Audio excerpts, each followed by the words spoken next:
Ayy, look, yeah, ayy.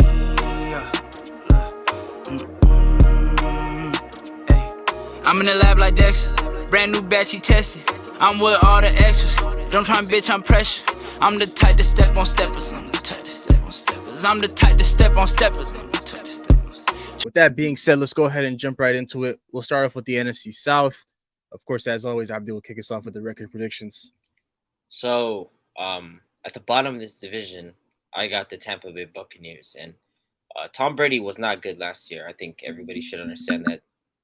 His performance was not reminiscent of Tom Brady at all. I don't think he performed in any capacity like himself. But Tom Brady was bad. I don't think Baker Mayfield or Kyle Trask will be in any capacity better than what he was last year. I mean, I think that whoever ends up finishing out the season, I do think Baker Mayfield at one point is going to get benched. But I think that overall, when I look at this roster, yeah, I think they have talent in the sense of, they probably have multiple Pro Bowlers on this team from previous years. But at the end of the day, this offense was terrible last year, and I don't expect it to get any better this year with Baker Mayfield at the helm. You have two good wide receivers in Mike Evans and Chris Godwin, but these guys just don't seem like it just doesn't seem like it's going to work out with Baker Mayfield. So I have these guys finishing 5-12 at the bottom of the division. Next up, I have the Atlanta Falcons. Now, Desmond Ridder is a wild card. From the games that he played last year, it didn't really show me anything. I wasn't overly impressed at all. But at the same time, when you look at this team, they just drafted Bijan Robinson. They have an absolute unit of offensive line. They have weapons in Drake London and Kyle Pitts. So when you look at it, this team, it can be a very steady team. But, I think they're going to be very run heavy. And Arthur Smith did help someone like Ryan Tannehill become an extremely efficient player. So if he can do that for him, maybe he can help out Desmond Ridder. But he's too much of a wild card. I think this team is still growing, and they are an improved unit. So I'm gonna be a bit generous for them and say that they're gonna go 7-10. The next team up is the Panthers. I don't think they're gonna be that much better than the Atlanta Falcons, just because I don't believe in the skill positions of the Panthers. I mean, their wide receiver one is Adam Thielen, and we know Adam Thielen's declined. You have Jonathan Mingo.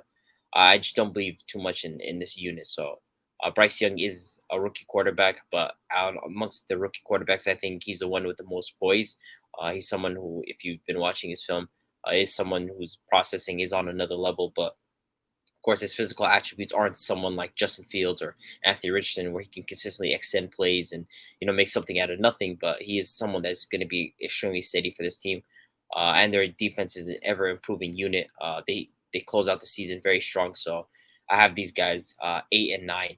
Number one, I have the Saints winning this division. I've been bouncing back between how many wins these guys would get, but I have them finishing with 10 wins just because, and you can fact check this, I think they have one of the easiest schedules in the NFL, if not the easiest. So last year they were subject to a lack of quarterback play. Liddy Taysom Hill was their quarterback at times, and Jameis Winston. You just had a lot going on over there, and so I think the Saints, I have them with 10 wins, going 10-7 in this division. So, for me, start off. I think Tampa. I got them in last place in that division. Feel like for them, offensively, they're going to struggle like they did last year. Especially, they had Tom Brady last year, and they didn't have that much of an O line. The run game was non-existent. Fournette didn't have the season that he was supposed to have. So the offense fell off for them. I feel like the defense is falling off, especially their secondary is not as good as it used to be. And the last fact is Baker Mayfield, man. You got Baker Mayfield as a quarterback. That guy's not going to lead you to a playoffs. That guy's not going to lead you to a division win. He's not going to lead you to anything. At some point in the season, we always see it the last couple of teams that he's played on, he's been benched mid-season. He's been playing horrible. So I expect that to happen. I expect Kyle Trask to get some playing time. But, they have some elite receivers in Godwin and Mike Evans. I want to see what happens with them when they start losing and if they get traded. But I got them sitting at 5-12 here, 5-12 at the fourth spot in the division. And for me, going in for the third spot, I'm going to put Carolina here. I feel like they did upgrade. They got their future quarterback in Bryce Young.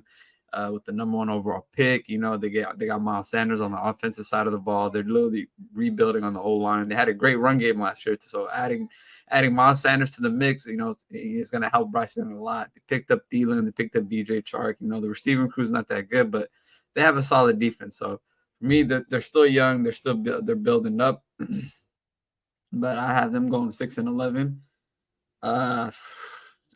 These top two, I just don't see the Saints finishing off one. I don't know. I feel like, you know, even with the easiest schedule that they have, I feel like this has been a situation for Carr many times in his career. You know, they're coming in, they have an easy schedule, and he plays down to the competition. And I feel like they go as far as their quarterback goes. And for me, I can't trust Derek Carr at all. They have phenomenal. They got a lot of talent on that offensive side of the ball, and Chris Olave, Michael Thomas, Alvin Kamara, though he's suspended. They picked up Jamal Williams. You know, they still got a good defense. But to me, I feel like this is the year where, you know, those close or those easy games that we say the Saints have is going to be a lot more close games, and the ball's going to be in Carson. And I just don't think that he's gonna win them those games that they need to win. So I got them sitting second place in the division at 9-8, and then, you know, I'm gonna take a gamble at the first spot. I feel like Atlanta, they got the offense that it can explode and potentially be one of the best offenses in the league with the young talent that they have, especially with Bijan, especially with Drake London, especially with Kyle Pitts. I feel like Ritter, he's set up to, you know, they gave him an offensive team for him to come in and just not make any mistakes and just hoop potentially, you know. So I feel like their offense has the most potential to explode. We've been waiting on the Kyle Pitts season for a while. I feel like this is the year that, you know, he's going to come into fruition and he's going to start hooping. He's going to start getting more looks. And I just feel like Bijan entering this team that already had a fantastic rush team last year, especially with Tyler Algier as their second running back, they're going to hit the ground hard. And defensively, they signed a lot of players this offseason and picked up some players in the key draft. And they've been building a young defense. And I feel like, you know, this year it's their chance to win the division. I'm pretty sure last year was a very close race in this division. A lot of teams were in it by a game or not, but I feel like Atlanta got the keys and tools to win this division. So I got them going 10-7. Yeah, last year was definitely a close one. The Buccaneers finished this division below 500. They won this division below 500 with an 8-9 record, and all the three teams after that all finished with the same record of 7-10. So, you know, although this division might be trash, it's very competitive trash, I would say.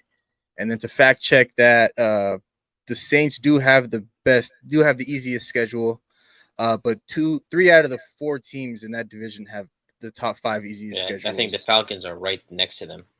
Yeah, the Falcons are right behind them, and then the Carolina Panthers are right there at the 4th spot. But to start off my NFC South predictions, number 4, I have the Tampa Bay Buccaneers. I think you guys are being a bit generous, giving them a couple more wins than you should, but I got these guys going 3-14. I think these guys are going to be one of the teams that are going to be in the hunt to try to get Caleb Williams because of just the type of talent that they have on their roster. You know, it's just not often where you get 2 top receivers and Mike Evans and Chris Godwin on your team. And so I understand that, you know, although Baker Mayfield is kind of like that short-term fix, or Kyle Trask is a short-term fix, I think in the long run, I think the Tampa Bay Buccaneers are kind of looking at it from a different perspective where, you know, they might just tank this year. They moved on from the Tom Brady era. They got their Super Bowl. Now it's time to, you know, get themselves into a competitive rebuild and try to be competing for this division that's so wide open as quickly as possible. So they'll tank this year. They'll finish 3-14, and then they'll come back with a new and improved quarterback, and hopefully their system helps them out because, of course, the playmakers will be there. I don't think Mike Evans and Chris Godwin are going to be requesting trades anytime soon.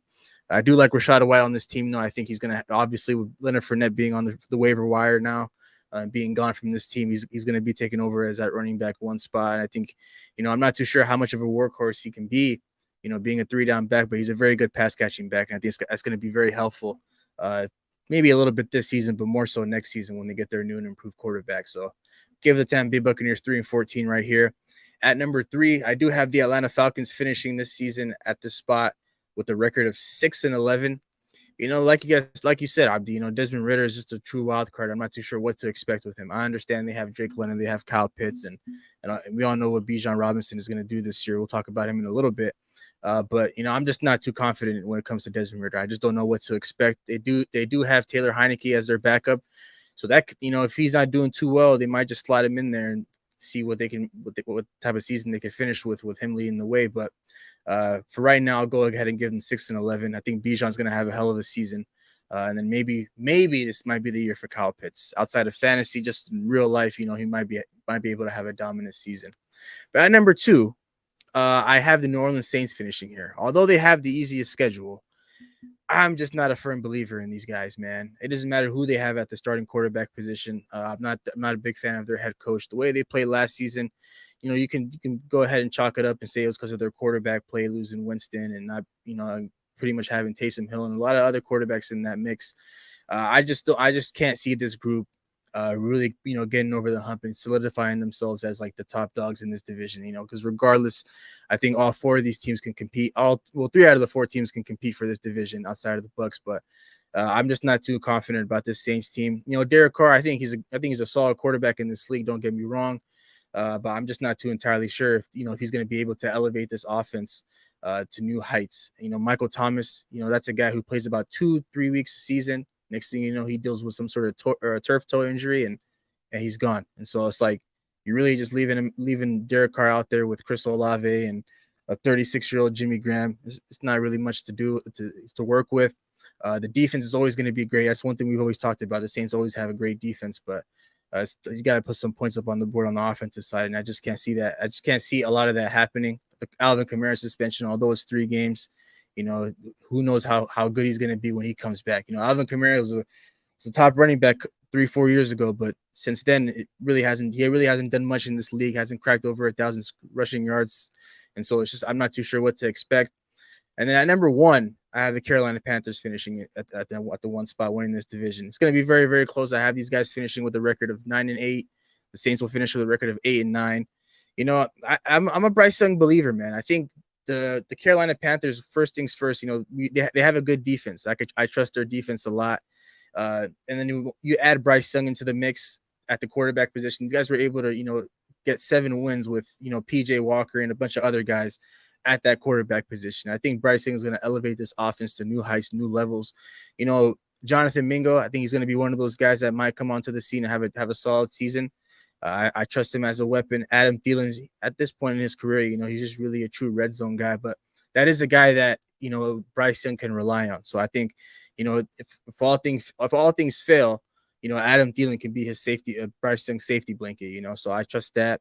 And then they ended up signing Miles Sanders in free agency. So I think their run game is going to be pretty solid. Miles Sanders had himself a solid year. He had himself a career year last year, and I believe he's looking forward to continuing that this upcoming season. And so for these guys, 9-8, it's going to be a dogfight regardless between those 3 teams. But I think Bryce Young gets the edge here. I think he has himself a solid rookie season. And then they end up hosting a playoff game, and we'll see what happens then. But regardless, I think no matter which way you cut the cake, man, this division is going to be extremely close. If somebody sat here and told me the Falcons will win the division or the Saints can win the division, I wouldn't necessarily argue against it because of how close those 3 teams are, amongst each other. But the one thing I do, let's go ahead and talk about, Bijan Robinson. Let's talk about the expectations, for him coming into this Atlanta Falcons run first team this season. I think at least for him, because of his talent and his ability, they took him very, very high. And whether people agree with that, if they don't, they decided to draft him there just because of his talent. And coming into the season, he's going to a team that they're a run heavy team. They're amongst the most efficient and best rushing teams in the entire NFL last season. And now you add Bijan Robinson to that mix with that dominant offensive line that's great at run blocking.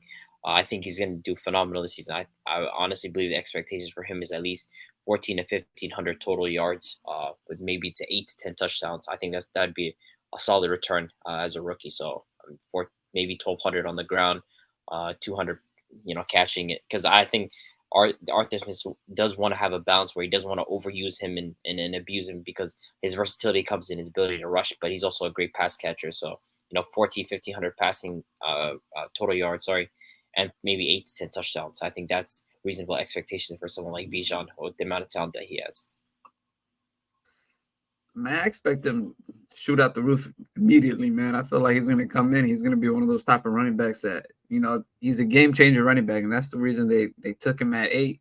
People, like Abdi said, people thought it was extremely early, but for them, they had no issue with it. They knew what they wanted. They said, we're not going to, skip up on this type of talent, even though we have other positions that we need to fill. But I feel like, once he comes into this team, he's going to take over that one spot. He's going to be involved in the pass game. He's going to be a dual threat, dual threat running back. So I got 1,500 yards, 10 to 12 touchdowns as a rookie. That's crazy, So expect him to blow off. He's going to be in that top 5, top 6 running back category. And I feel like he's going to have a phenomenal year. So that's my expectations for him. You guys think he'll be able to have a better rookie season than Ezekiel Elliott? That's tough. Since Zeke had a very, very, very, I don't know if he's going to have a better rookie season than Zeke or Saquon. They both had, especially Saquon, he had a monster rookie season. I don't know. Yeah, because I'm looking at the numbers right now. I think because Zeke finished with 2,000 scrimmage yards and 16 touchdowns. Saquon finished with 2,000 scrimmage yards as well and about 15 touchdowns. So see, that's tough to match that production. That's tough to match that production, man. I don't know. Zeke's rookie season was unbelievable. Same with Saquon. I don't know. Especially the amount of touches they're getting. It's going to be tough for him to get that, but it's going to be close though. He's going to be extremely efficient with the amount of touches that he's going to get. And the advantage that he has outside of Zeke, obviously, Zeke had a great offensive line, but Saquon not as much with the Giants. I think he has the advantage where his offensive line is extremely good, and they run a lot of run schemes. They're a team that's built to run, so they're going to manufacture a lot of touches for Bijan. But I don't know if he's going to have a better rookie season than those two guys because those two guys had dominant rookie seasons. I mean, I get that. I think so too. I think regardless, I think he's going to have himself a solid season. But it just won't be as good as those two guys. But man, when these guys made this pick, man, they already had a 1K rusher on their team, and I understand the type of talent Bijan is, but obviously they could have gotten themselves a different position. But like Big H said, when you see a talent like that on the board, a special talent, you really just can't pass up on that. Algier's still going to be around. He might be taking up a couple touches here and there, but I don't think it'll affect Bijan's output for this season. But looking forward to it, though. I think Bijan's going to hit the ground running from week 1. It's going to be really tough to stop that guy. We saw some from preseason, him breaking tackles and ripping off nice runs. And so I think that's just going to carry over into the season. He's going to have himself a great season. But now let's go ahead and talk about Bryce Young. What are we expecting out of him? Although we all have these guys finishing different spots, but for him and himself, for Bryce Young himself, what is the first rookie season outlook for him? The thing is, though, like what bothers me is the skill positions for the Panthers, man. Like the skill positions for them is just like I don't have faith in their wide receivers as much. I understand Bryce Young's processing decision making is top tier. I think that was his, intangible coming out. He doesn't have the best arm strength. He's not a supreme athlete. He's not like a Lamar Jackson or a Josh Allen or a Justin Fields, and he doesn't have the arm strength of like a Mahomes or whatnot. But he has solid placement with his throws, and he's a great processor. He has spatial awareness. So I think for him coming into his rookie season, a season where he has 18 touchdowns, 19 touchdowns, and 9 interceptions, 10 interceptions. I think for them that's like a good return for him as a rookie. I don't think placing a huge amount of expectations on him is going to be wise at all. I think for him coming into this season, 20 touchdowns, 10 interceptions, I think that would be a good return as a rookie. Even if it's like 18, 19 touchdowns, that's fine, especially considering the skill positions that they have. They're going to probably lean a little bit more run heavy. But, Bryce Young, I do expect him, it's a potential that he doesn't even have that many interceptions just because of how wise he is with his decision making. But at the same time, I don't expect him to be able to pull off some plays like, Justin Fields, whenever I was watching him last season, now was his accuracy and was throwing ability particularly great? No, but I do think his ability to extend plays with his feet, get out the pocket, escape, make throws out of that type of platform. I think that's what Bryce Young doesn't have. And people get on to me about what I say about Bryce Young, but when I look at Bryce Young, I don't see, I don't see someone that's like an all-pro type of talent. I do see someone who has, extremely, strong decision making. His accuracy is spot on. But when I look at him, I don't see someone that has like, when you look at Anthony Richardson, his ceiling is like through the roof, absolutely through the roof, just because of his tools that are at his disposal. But at the same time, when you look at their floors, Bryce Young's floor is way, way, way higher just because of who he is as a quarterback. So I think 18 touchdowns, 9 interceptions, 10 interceptions. I think that's a good return for his rookie season. So, For me, I'm not gonna throw like a stat threshold on like the expectations for him and everything. I just feel like as for a rookie, I do expect him to come in. He's the number one pick, and I feel like just to be the game managing quarterback for the Panthers. I know they really don't have a lot of threat on the offensive side of the ball, especially with like the receivers and their tight end set. I feel like their O line is going to be an issue as well. But for him to come in, not make too many mistakes, and I feel like for him as a quarterback in this draft compared to the other quarterbacks, he might be the smartest quarterback. He might be the most aware in the pocket and not to make much mistakes and come out and be like, oh, I'm just gonna, let the ball rip. It doesn't matter what happens. I feel like he's gonna control the game a lot. So, the expectations for me is for him to come in, just be set, just be comfortable in the pocket and just to build what they have. I don't expect him to come in and be like, hey, I'm the next Joe Burrow, so I can put up the next Patrick Mahomes stats or anything like that. But I feel like he's going to come in. He's going to be, a Drew Brees type quarterback. He's pretty small. He's pretty, small in the pocket. But I don't see him. I don't see a bad season from him. I don't see a bad season from him. A lot of people are questioning the height, if he can, make throws above the O-line or, get out the pocket and make, deep ball throws. I just don't see, him failing and being the quarterback that people expect him not to be. So I do see a good season coming from him. If I do want to put some stats on it, I say 20 touchdowns and less than 7 interceptions. I feel like he's a pretty smart quarterback. So the mistakes and turnovers, they're going to be minimalized. And I don't see them scoring a lot of points. I kind of do see them heading into that Steelers trajectory with the offense last year, like Kenny Pickett and how they were performing, And I feel like that's what's going to happen with the Panthers offense. It's going to be a lot of running, a lot of short throws, a lot of quick throws, and getting the ball out of the pocket quick. And I feel like that's the game that he needs to do to stay in the pocket and be smart. So Bryce Young, I think he's going to have a good season, an okay season, but I'm more of a CJ Stroud guy. That's my guy right there. But I'm not going to speak bad about Young. Out of the three quarterbacks, I know we talked about Richardson and we talked about Stroud in comparison to both those guys. Who's going to have a better season? Who do you think is going to finish with the best season out of those three guys? I ain't gonna lie. I think it's Bryce Young.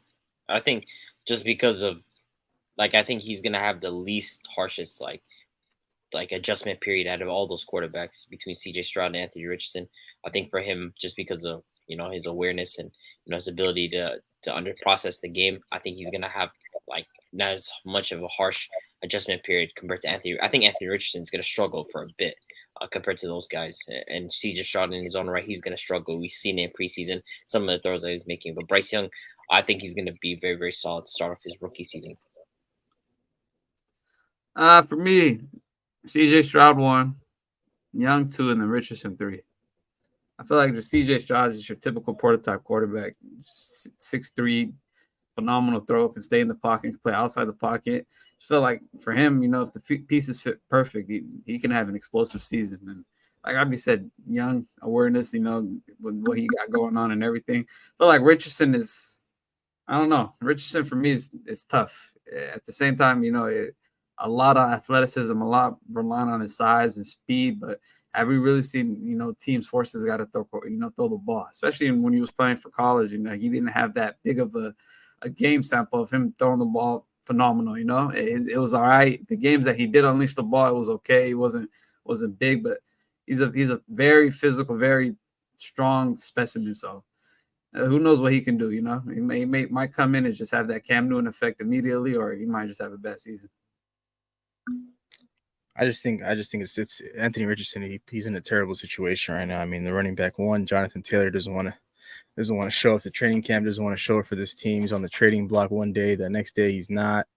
and he's out for the first 4 weeks. So I do think there's going to be a lot of growing pains. So I'd probably go the same rankings. So I'd probably go Stroud 1, Bryce 2, and then Richardson 3. But I think we'll really see Anthony Richardson excel and kind of show him who he is as a quarterback, like towards the end of the season. Kind of how we saw like Justin Fields take off a little bit, by utilizing his legs and really rushing more as a quarterback. I think I could see a little bit of that in Anthony Richardson, but it's going to be interesting to see how all these three quarterbacks play out. All three of these guys have already been announced as a starting quarterback for their respective franchises, and it's going to be interesting to see how they all end up panning out at the end of this season. Then let's go ahead and talk about the last topic for the NFC South, which is the New Orleans Saints. Of course, as we all talked about, Derek Carr is a new leader for this team. First year removed from the Las Vegas Raiders. He's looking to come into this franchise and take these guys back to the mountaintop again, and if that's possible, take these guys back to the postseason. But a lot of people have mixed feelings when it comes to the New Orleans Saints. A lot of people are either very, very hot on them or they're either very, very cold. So there's nobody that's right in the middle when it comes to the New Orleans Saints. And I kind of get that, based on how their strength of schedule is, but what is like the true ultimate expectation, for this New Orleans Saints team now that they have a quarterback, the one issue that they've had for years now? I think for them, at least, they just want to make it back to the postseason, for sure. Like, be able to compete. They're not looking at themselves as a contender at all, and I do believe that that's their expectation. They're not viewing themselves in the mold of being a contender, but they definitely see themselves being able to get 10 wins in this division. And if Derek Carr is able to provide top 12 to top 15 quarterback production, which is a huge upgrade versus what they had last season. They were 7-10, shuffling around quarterbacks. Their offense was injured, and their defense was extremely solid. Their pass blocking was phenomenal. Their run blocking, not as much, but their pass blocking, they were able to block. So I think Derek Carr, if he's able to provide top 15 quarterback production, which is feasible for someone like him. I'm not the biggest Derek Carr fan, but he's definitely able to provide that level of quarterback play, which is around the Ryan Tannehill ranges of quarterbacks, the Daniel Jones of the world. If he's able to provide that level of quarterback play, and at the same time, you have Michael Thomas, Chris Olave, you have Alvin Kamara, you have pieces on this offense with that pass blocking, and then you have the defense on top of that, who has been as steady as ever since last year. I think these guys definitely can be 10 wins. I think their expectation is to make it back into the postseason and build from there. And so Derek Carr, they signed him as a guy to at least elevate themselves, and I think he has that ability to at least elevate themselves at a 10-win team. He's providing production that's going to be a lot better than someone like Andy Dalton or Jameis Winston or Taysom Hill that they had last season. Don't disrespect Jameis Winston. I feel like if Jameis Winston was healthy, he'd be a better quarterback than Derek Carr. Absolutely not. Absolutely not. 100%. Absolutely 100%. not. They did him dirty, man. I can't lie. They did him dirty. 100%. Absolutely not. I feel like them getting Derek Carr is the same situation they had last year. He might be a little better than Andy Dalton, but to me, not even a little bit. He's got a monumental upgrade on Andy Dalton. Come on, man. He's an upgrade on Andy Dalton, but I think Jameis Winston is a much better quarterback. I really believe. Hell no. They didn't need to pay. James Winston is going to be giving the ball back to the defense every play. We talking this guy's the worst type of. Playing for the Saints. He got his vision fixed though. He got his vision fixed. When he was playing for the Saints though, he fixed up the turnovers when he came to the Saints though. He's the worst type of gunslinger, man. Nah, the games that he played in, he fixed. I'm pretty sure when he started against the Packers, he had 5 touchdowns and 1 interception. If I'm not correct, it's fake ass week 1 game, bro. I swear, if I'm not correct, he was on a solid run with the turnovers. The turnovers were not happening when he was healthy. I promise you, he fixed it up when he came to the Saints. But it's a small sample size. At least we have a sample size of what Derek Carr is like as his level as a quarterback. James Winston is a wild card. I'd rather take my chances with signing like Derek Carr than I would. Like it's like if you sign Jimmy G over James Winston, I'd rather take my chances with Jimmy G than I would with James Winston. I think like if he's able to give you top 15 quarterback production, I think that's just what they need. At least give Michael Thomas, give Chris Olave, give these guys a chance with a quarterback in position. I mean, Andy Dalton, I think I think it was Andy Dalton, the one who threw the interception, and it's like a replay, and the guy's taking it back for a touchdown. And he's diving into the end zone. I think that was Andy Dalton. Like, I mean, it's just stuff. It was him, right? So I'm saying like they just need someone to come in and at least steady the ship, and I think that can be Derek Carr. Like when I look at it, I think he's going to be the best quarterback in this division. That's not saying much. It's not like you have a rookie in Bryce Young, you have Desmond Ridder, and of course we don't even need to talk about the Tampa Bay Buccaneers. So they got Baker Mayfield. So yeah, I think if he's able to give him top 15 production with the defense that they have, with the pieces that they have on offense, I think they can and on top of the fact that they have this easy schedule in the NFL, they can't beat 10 wins, man. I think so. I do not see 10 wins. 148 yards and 5 touchdowns. I just had to pull up the stats from that Packers. How many passing yards? By the way, 148. A lot of those touchdowns just came inside the 5 in the red zone, man. Very efficient day for him. Consistent. There's one issue with Derek Carr. He's one of the worst quarterbacks when it comes to the end zone. Yeah, but then Jameis Winston is a gunslinger. Like, you can't trust guys like that. Like, I'm sorry, I can't. Like, I'm not gonna put my trust in Jameis Winston just tossing the rock like that. I'm sorry, I can't. I mean, I don't know. I've been a big James fan. I fucks with the guy, but Derek Carr for me is just. I don't see the 10 wins, man. Bro, they have the team, but it's gonna come down to Derek Carr. In those situations, I don't see him coming out. There's plenty of games, late game situations last year, especially for the Raiders, where they lost by 2 points, 3 points, 2 points, and a very, very small amount of points. And late game situations, who had the ball in their hands and they couldn't win? It was Derek Carr. They literally trusted him, and he couldn't get the ball out. He couldn't, find the players. He made turnovers, made mistakes, overthrown balls, but. Hey, we'll see. We'll see if this defense can carry this team. And, they do got a great run game when Kamara comes back. I feel like, that 1-2 punch from Jamal Williams and Alvin Kamara might be something, but, man, I can't trust Derek Carr. What would you guys say their ceiling is? It's probably the last thing we'll talk about. Like, what is the most wins you guys think this New Orleans Saints can finish with? And then what's, the least amount of wins? 11 wins. 11 wins. 11 wins for 11. Me. And the least amount of wins? To me, 7. Yep. 7 to me. 11-10. Okay, that's fair. I mean, that should be more than enough to win the division. But yeah, man. I mean, I think for the New Orleans Saints, it's just I just really just don't know what to expect with this Derek Carr guy. I understand like he's Derek Carr is going to do whatever he can, to get his playmakers the ball. I mean, we saw it with Devontae Adams last year. Yeah, last year, getting him the ball whenever he had the opportunity to, but. When it just comes down to it, are you going to be able to trust him like Big H said in that crunch time situation? So, it's going to be interesting to see how this division plays out. Hopefully I don't have to be paying too close attention to this division. Record a new hit, then we making us a film. Wouldn't sign a deal if I got a couple mil. Been in the lab, now they throwing out deals. Being out late, now that's overkill.